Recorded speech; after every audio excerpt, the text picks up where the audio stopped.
திருப்பூர் மாவட்டம் பல்லடத்தையடுத்த மாதப்பூர் பஞ்சாயத்திற்கு உட்பட்ட முத்துநகர், செந்தில் நகர் உள்ளிட்ட பகுதியில் 50க்கும் மேற்பட்ட குடும்பத்தினர் வசித்து வருகின்றனர்.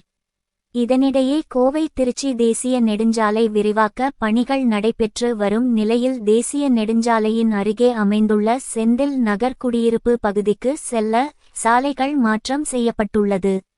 இதனிடையே கடந்த சில தினங்களாக தொடர் கனமழை பெய்து வருவதன் காரணமாக அப்பகுதியில் தற்காலிகமாக அமைக்கப்பட்ட சாலை மழை நீர் தேங்கியதன் காரணமாக முற்றிலும் சேதமடைந்துள்ளது.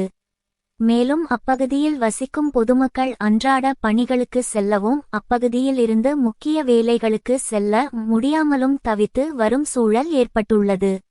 மேலும் அவ்வழியே செல்லும் இருசக்கர வாகனங்கள் 4 சக்கர வாகனங்கள் மிகவும் கடினமான சூழலில் செல்லும் நிலை உள்ளது. அதேபோல் மருத்துவம், அவசர உதவி ஆகியவற்றிற்கு வெளியில் இருந்து செந்தில் நகருக்கு செல்ல முடியாத சூழலும் உள்ளதாக அப்பகுதியினர் வேதனை தெரிவிக்கின்றனர்.